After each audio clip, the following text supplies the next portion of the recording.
Hello everyone, welcome to our pre-calculus pre-recording video. This is lesson 33 and 34, review for final exam. So actually in the coming classes, all the classes actually will be discussing for the final exam review, of course. Will not introduce anything new, will not discuss anything new during this time. So these are the agenda, these are the big picture of the exam: functions, graphs, lines, and linear functions, quadratic functions, and application from all of them. So far, throughout this semester, we discussed we discussed concepts from all this area. Okay, and we have a couple of questions, 10 questions actually, from these concepts for our final exam. Final exam date is December 6 and exam will start at 2 p.m. Total time for the exam is 2 hours. And this exam will have 10 questions. You will have to answer 7. So unlike our quiz exam used to have 7 questions. And you had to answer 5. But here it is 10 questions, you will have to answer 7. If you answer more than 7, we will keep the best 7. Okay? And I think you have seen this in the syllabus also. Based on our plan, 25% will contribute to your final grade calculations, and final exam actually is 25%. As you know, quiz is 30%, final exam 25%, midterm 20%, this and that. Okay, but yeah, 7 questions you will have to answer. So 7 into 6, each question 6 marks as usual. 7 into 6 is 42. So we will give you 10 questions, that means 60 marks question, and we will keep 42 marks from here. But from this 42, later we will do the calculations. Okay, but out of 42 we will grade you. Okay, out of 42 we will grade you. Okay,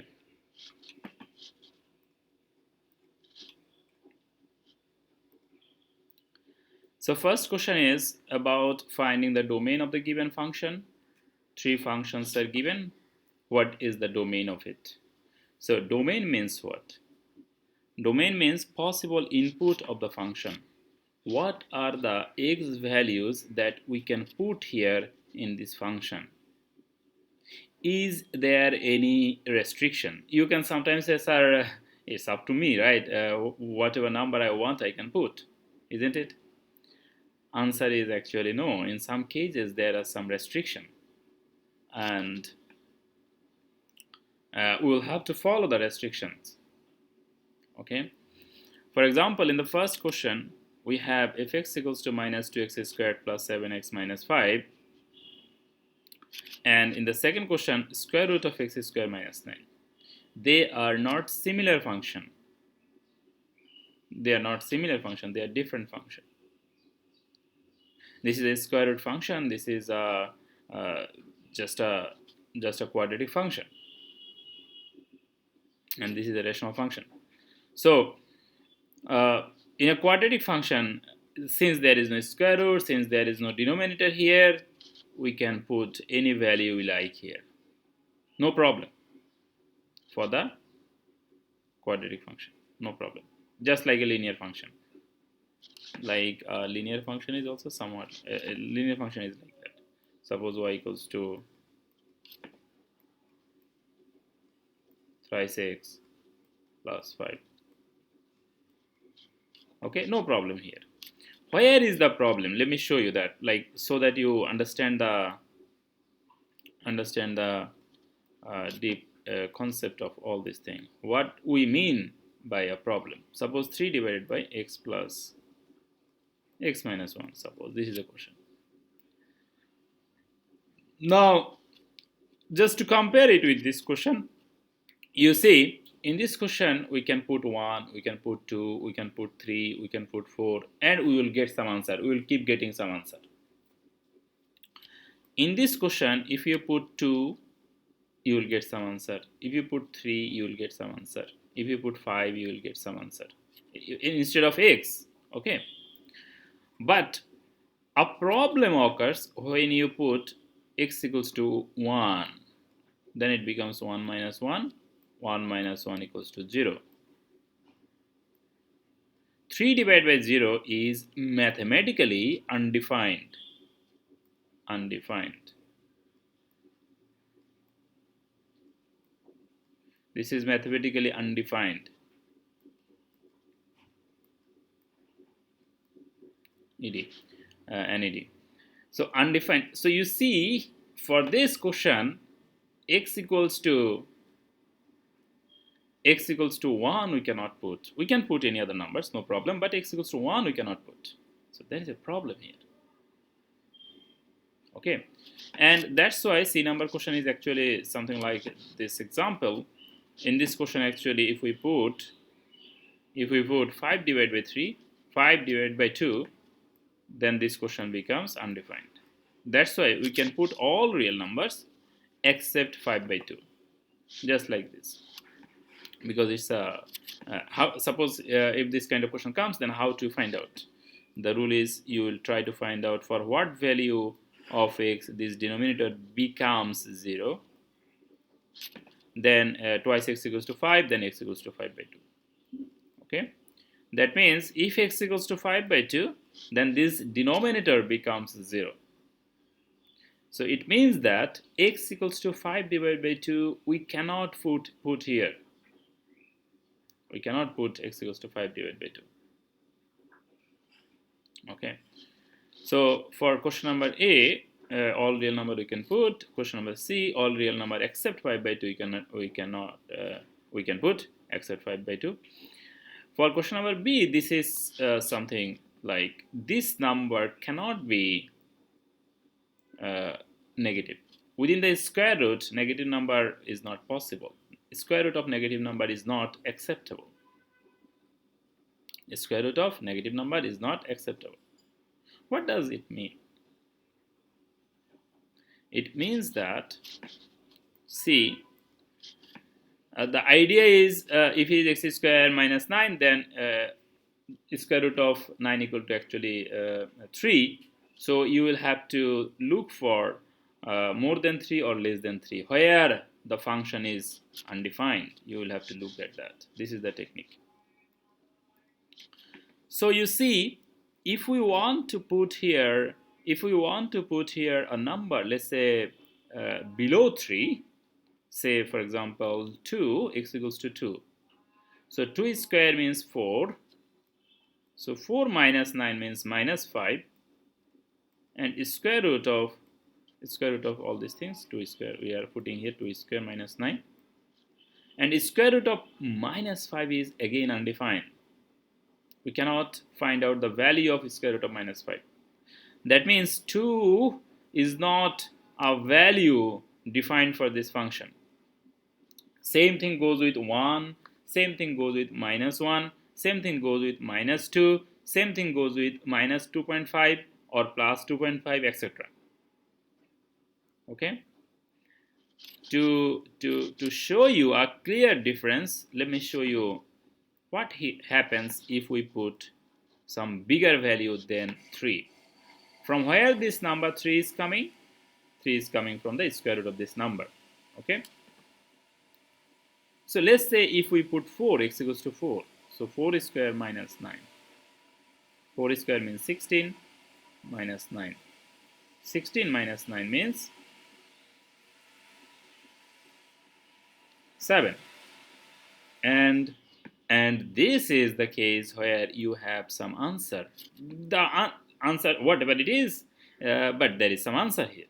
It is not undefined, it is defined. Square root of 7 means 2 point something. Less than 3, more than 2, some numbers.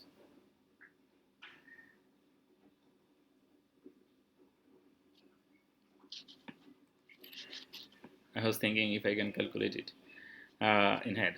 So some number you will get here. That means here for this number between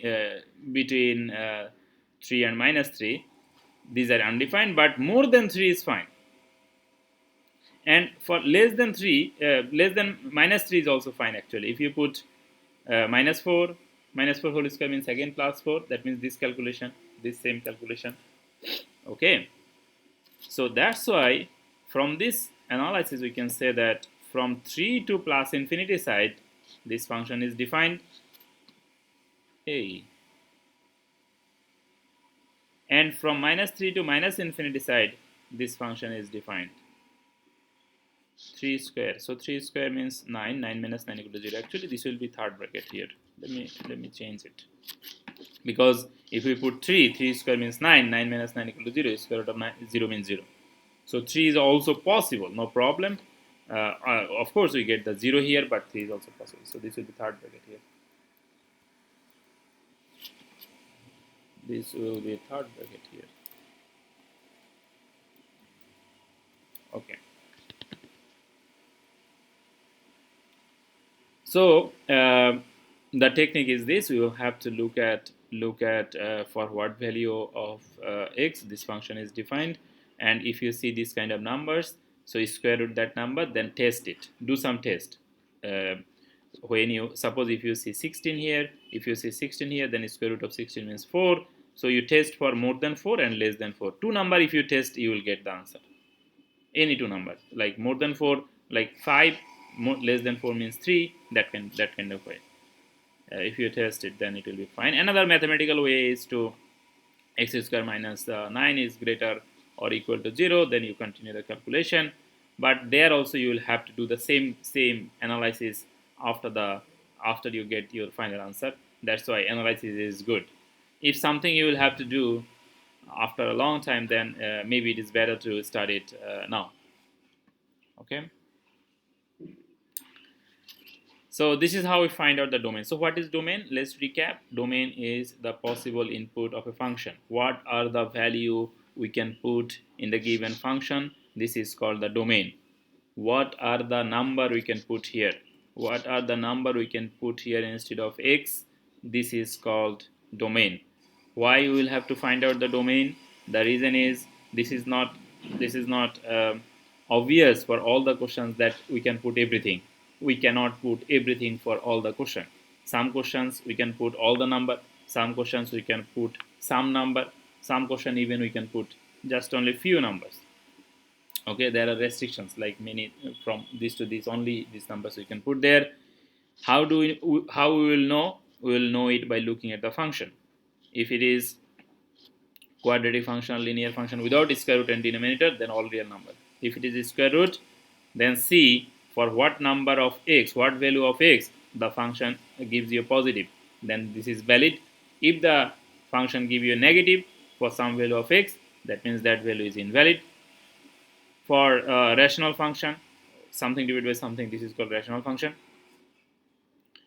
Look at for what value of x denominator becomes 0, that value will be excluded. That value you will have to exclude. We will have to exclude.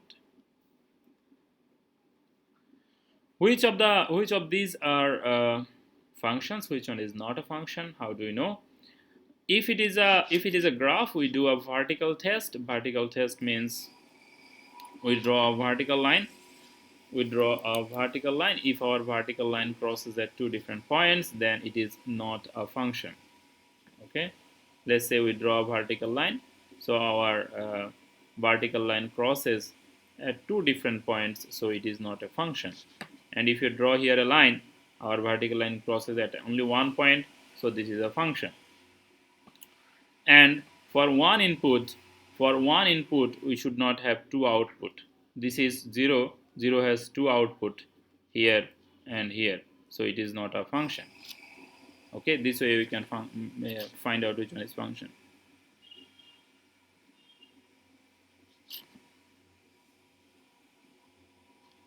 And for one input, here also see, we should not get two different output.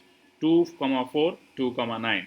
That means 4 and 9, they are two different things for the same input. So this is also not a function.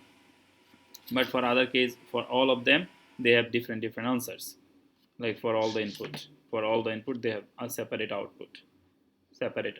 I mean, for each input do not have a two output. This way is better. Suppose two only have one output. Two only have one output. Two only has one output. Minus one, only one output. Zero, only one output. One, only one output. Two, only one output. This is true that minus one and two, their output is one. So no problem. But minus two do not have two output. Minus two, only one output. Okay. Our condition is one input should not have more than one output. But all the input can have one output, no problem. That's no problem. Okay? All the input can go to one, no problem. But one of them cannot have two. Okay? This is the condition. Just like this. One of them cannot have two output.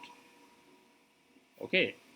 If they have one of them, suppose one of them have two outputs, then that means it is not a function. It is still a relation, but it is not a function. Okay, it is not a function. So we know it from there.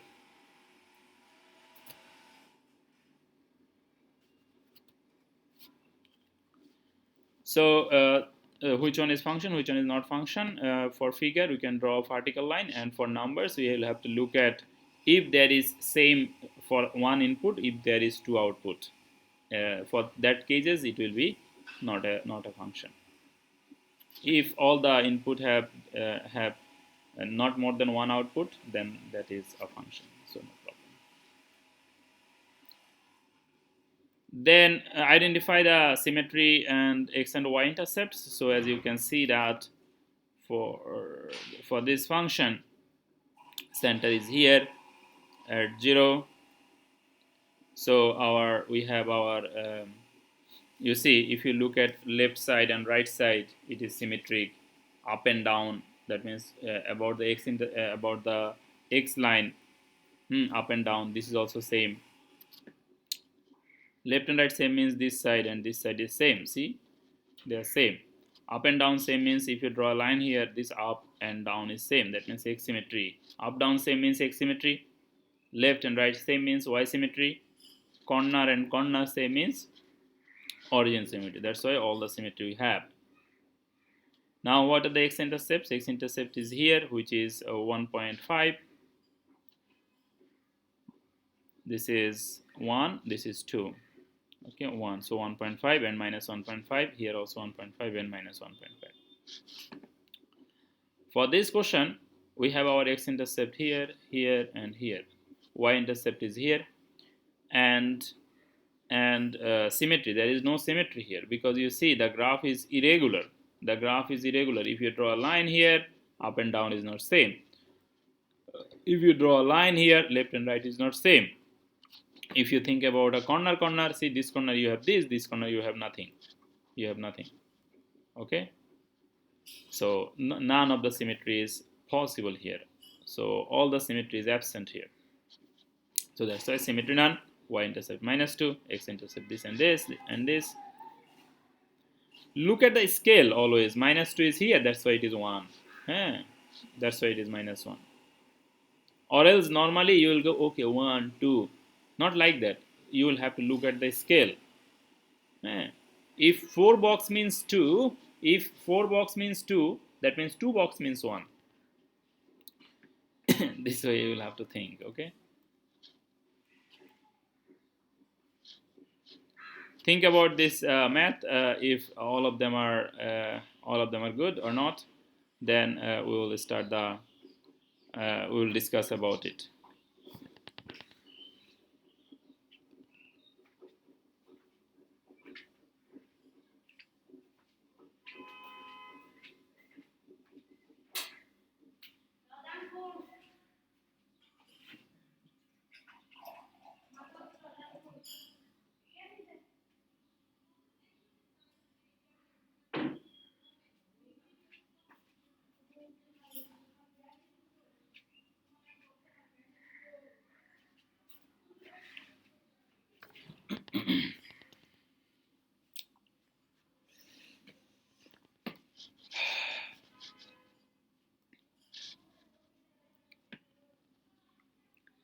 So does this answer matches with your thought?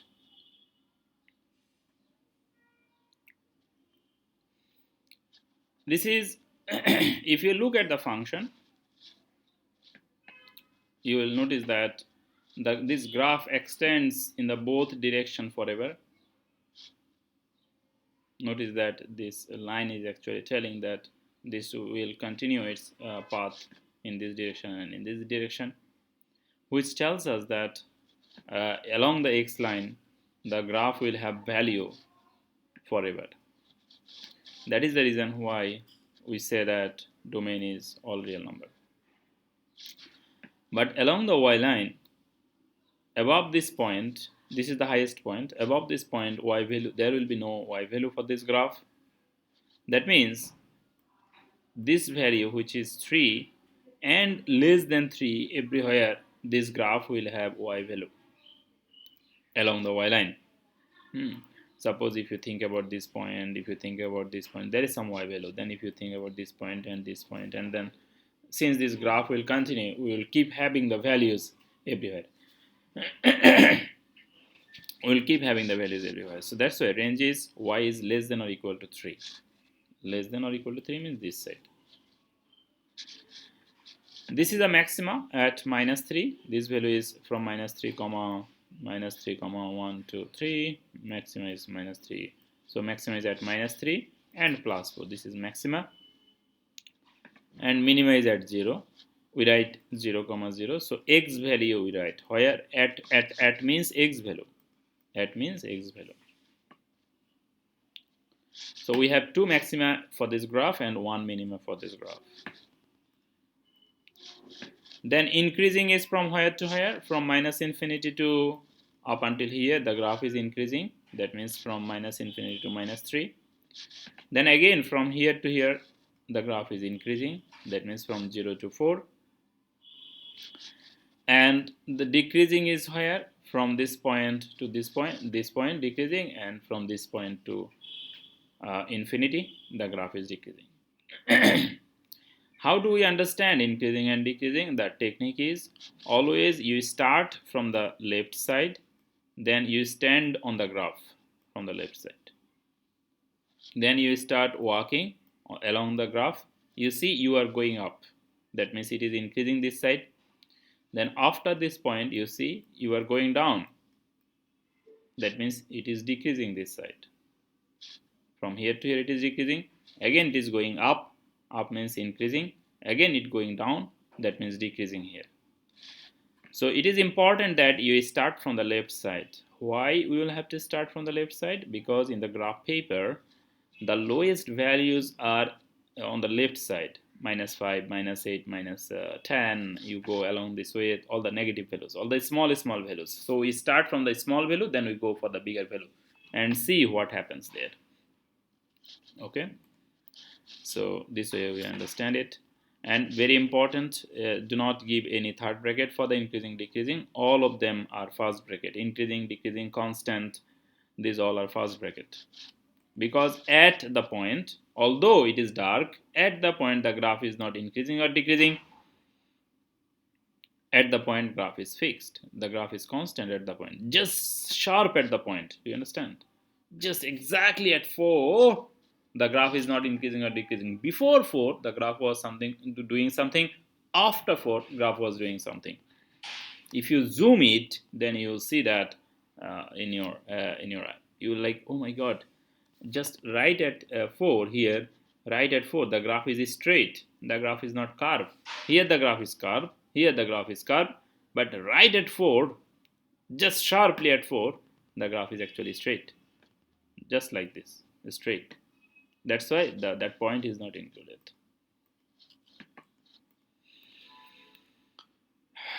So once you have this line related problem, how do you face it? First of all, you choose a point for our y-intercept. So y-intercept is 3, 1, 2, 3. That's why this 3 comes here. Then what is the slope? You choose a triangle. Our rise is what? 1. Run is what? 2. Now this is this is going down, this is going to the right, so this value will be negative. If something goes down, negative. If something goes up, positive. So slope is rise divided by run. That means 1 divided by 2. That's why 1 divided by 2, and 1 is negative. That's why it is negative. Our formula is y equal to mx plus b. mx plus b. B is our y-intercept and m is the slope. And you can say, sir, do we have to? How do we know that? How do we know that we have to go this way? What if I go in this other way? Then I go up, right? See, I go this and then I go up. Then it is plus 1 and it is minus because this way we go to the negative direction. Again you get minus, answer is 1 by 2 and 2 is negative, so minus will come here. So slope is there also. Now you can say, sir, can I do this calculation not from this point, from any other point? Let's say from here. Answer is yes, you can do it from there also. So you go here and you go here. So you see, still you get minus 1 and 2. Why this is minus 1, why this is 2? It depends on the starting point. You can say, sir, how do you understand? This box is positive everywhere. How do you understand that this is 1 negative, this is 2 positive? How do you know that? The way we understand is the starting point. From this starting point, which direction I go? I go negative. I go down. That means it is negative. Then from here, where I go? I go to the right. Right is positive. From this box, from this 0, right side positive, left side negative, up is positive, down is negative. Okay, same rule everywhere. So this way we can choose the direction. Write an equation with a line that is perpendicular to the line and shows and passes through this point. So the formula is y minus y1 equals to m into x minus x1.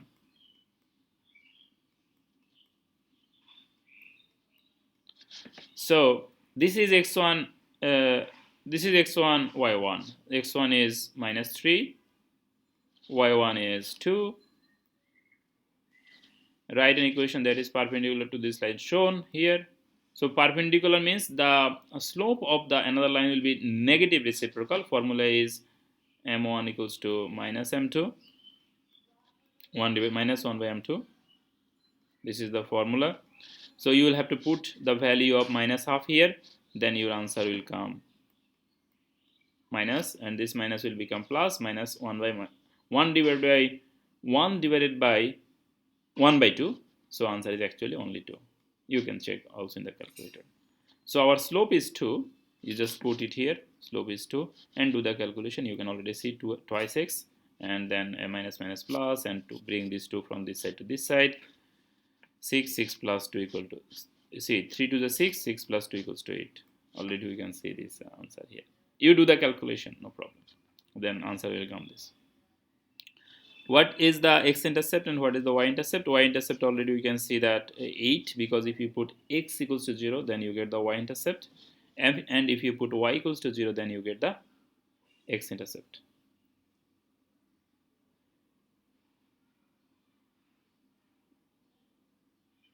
Okay.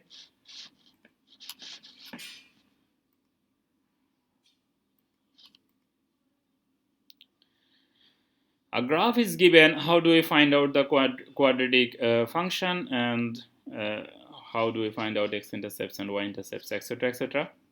So for finding this whole thing, we use the vertex form because the equation is given, graph is given. So vertex form is a into x minus h whole square plus k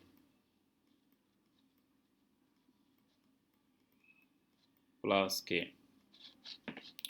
And we have our fx equals to this. And this point is what? This point is 1, 2. 1, 2. That's why you can see h, k. This point is called h, k. This is the h value and k value. So you put h, k value here. See 1, 2. Already you get it. And then to find out what is the value of a, you choose any other point from the graph. any point from the graph. So you just take this point, which is 0, 2, 0, 1. That means x value is 0, y value is 1. So you put x value is 0. Here you can put x value 0 and then y value is 1. So a equal to what? Then you will get the a value from this calculation. Okay. Let me show you that part so that you can do the calculation. Let's say, so we have our function a into x minus 1 whole square plus 2, then equal, this side is fx. Fx means y, so y means 1, so we will have to put 1 here, and this equals to 0 because we are putting this point. So 0 minus 1 whole square plus 2, in this into a, this side is this into a, first part into a, then equal to 1, then equal to what? You will get a equal to minus 1. Convert it to standard form. That means we will have to just use this a minus b whole square formula, extend it. X minus 1 whole square means x minus 1 into x minus 1 whole square means 2 times. Then you multiply it and do some simplification. It is done already here. Or you can use the formula. This formula is done here. To find out the x-intercepts, we use the quadratic formula. X equals to minus b plus minus a square root of b square minus 4ac divided by twice a. That formula, x equals to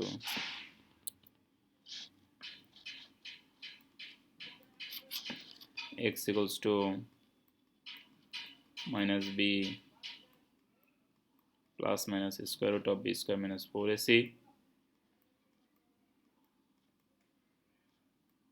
divided by twice a. So we have all these answers. Then we can put the value of a, put the value of b. A equal to what? A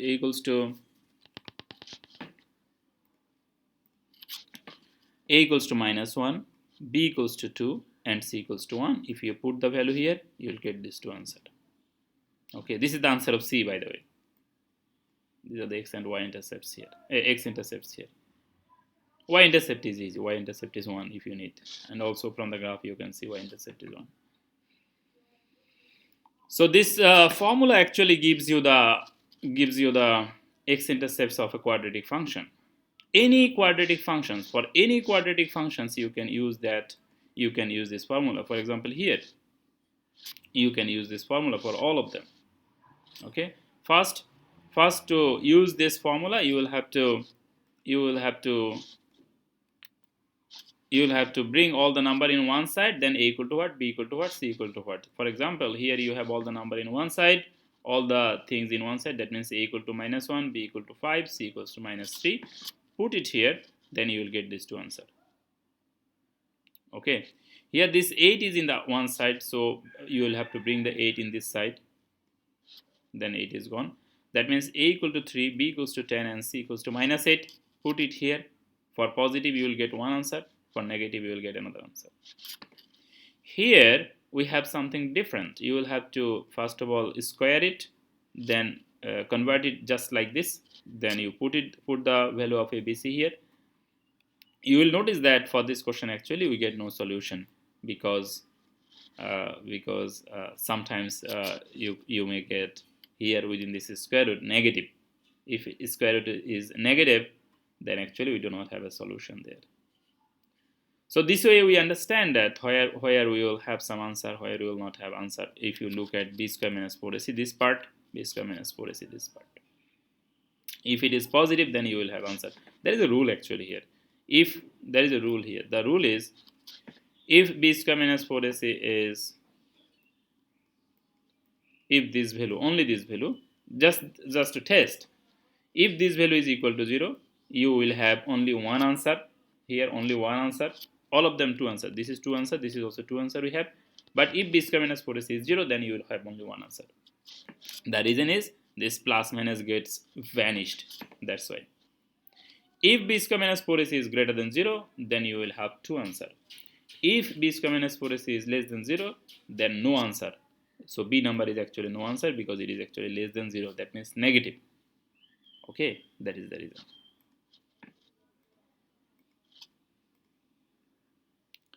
This math is something like somewhat like like another questions like graph. Let me show you that this question, something like this question, almost similar.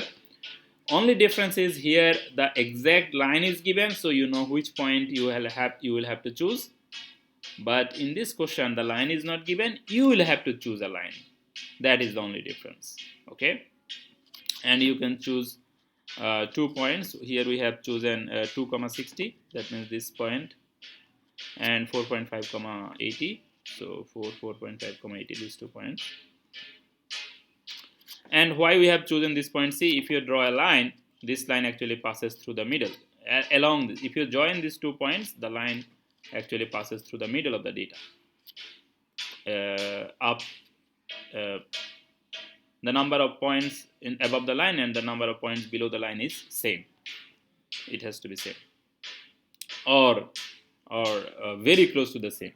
Sometimes this is acceptable. Suppose if your answer comes little bit, if you choose little bit different points, this value will be changed a bit. This value will change a bit, but this slope will change a bit. But it is acceptable if you choose any other points. But let me show you. Do not choose any point out of trend. Okay. Suppose if you choose this point and this point, this is out of trend. Why? If you draw a line by these 2 points, see, the line goes out of the data. The data is here, here, here. Your line is going, the data is going to the, let's say data is going to the, going to here, going to Dhaka, but this line is going to the Cox's Bazar, kind of that. So that the line should also follow this trend. So see, you can choose this point, this point, this point, somewhat, and sometimes in some cases this point and some point from here also acceptable. Is still acceptable. They're not good choice. Still acceptable. But you should not choose some point out of the trend. The rule is, the strict rule is actually, if you choose a line, if you choose 2 points, you should choose that 2 points such a way so that you have equal number of points above and below the line. So you have 2 points above and 2 points below the line. That means these 2 points are good. Now, to confuse me, you can say, sir, if you said that 2 points above and 2 points below the line, so if I choose these 2 points, what's wrong? Because this is also, this side 2 points, this side also 2 points. So what's wrong? The mistake here is you ignored the data trend. The data trend is not this direction. Is not this direction. Data is not there. Data is here. Data is in this direction. So you will have to choose 2 points from this direction. Okay. Let's say even this point and this point, maybe in some extreme case, maybe, but not these 2 points. Okay. Then it is straight wrong. Okay, so you choose 2 points, then from the 2 points you find out the slope and the y-intercept to find out this y equal to 8x plus 44. How do we find out slope? Formula is m equals to y2 minus 1 divided by x2 minus x1. So and this is x1 y1, this is x2 y2. You use this formula to find it out. Now the question number B is, if a student study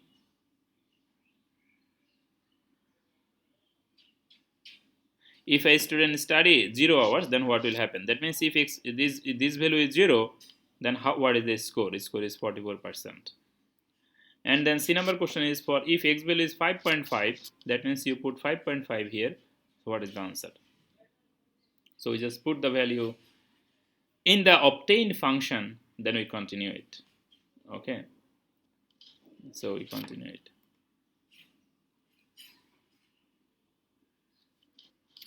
And actually you will notice your answer here also. Suppose first question answer will be wherever your line hits the y-intercept here, and the best idea is to find out it from your obtained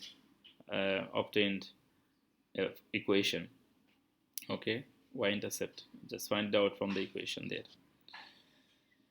And percent where, because everywhere here that with the data percent is given, that means so 40 will mean that 40%. Okay, 88 will mean 88%. How we get 88% once again? This value is given 5.5. This is the value of x. This is the score. This is the hours of studying. So you put x equals to that hours of studying. Then you will get 8 into 5.5 plus 44 equals to 88.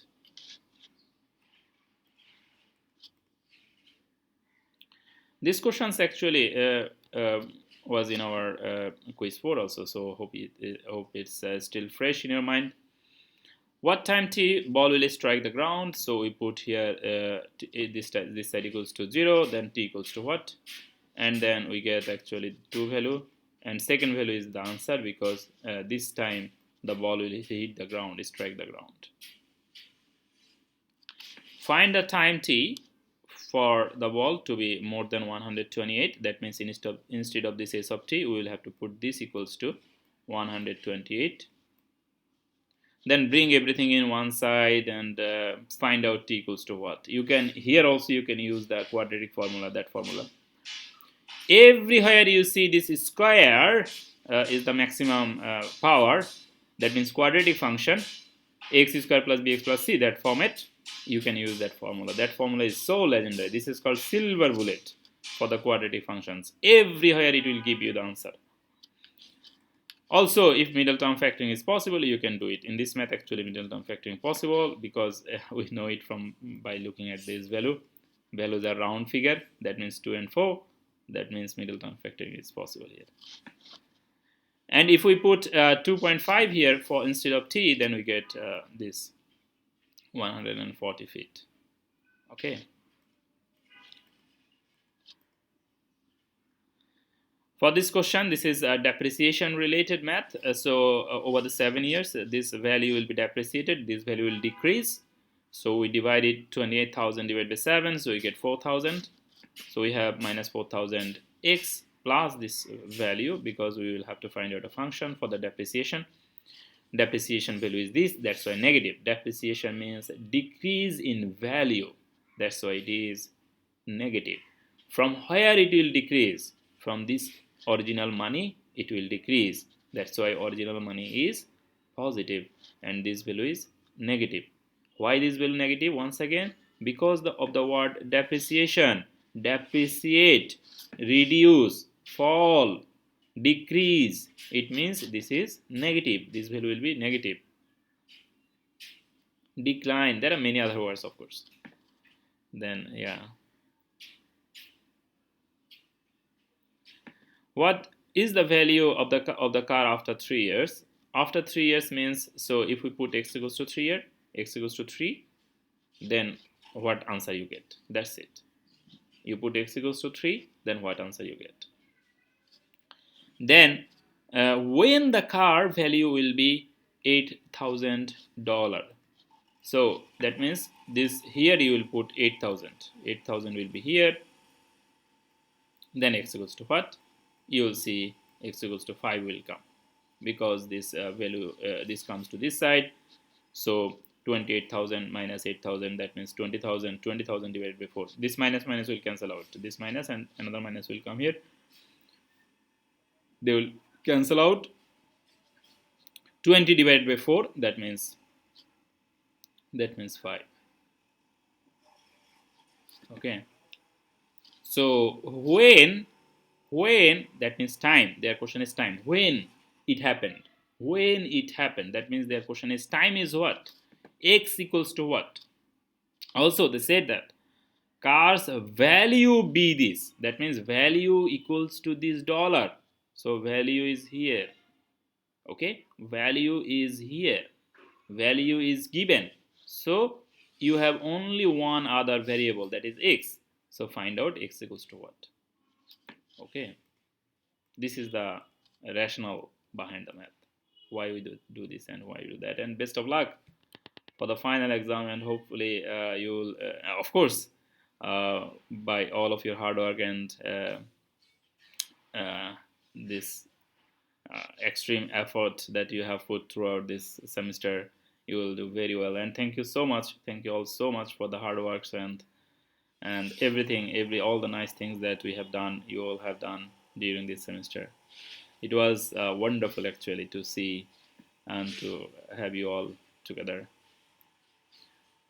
Yep, very best of luck, very best of luck for the exam and for the future. And math is something that you can trust always. If you want to take only one sentence from the whole pre-calculus course, then that is the sentence.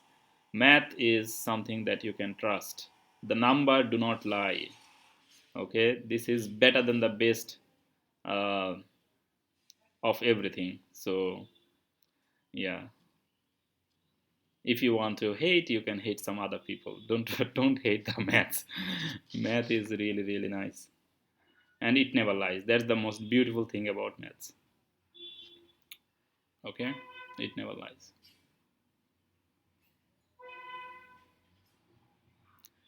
All right, thank you very much once again. Bye bye. Happy see you all. Hopefully, uh, when our line crosses, the path crosses. So this where the path crosses, there is the intersection. See, the math is again here. There is the intersection here. So we will meet there. Have a good day, everyone. Have a good day. Bye bye.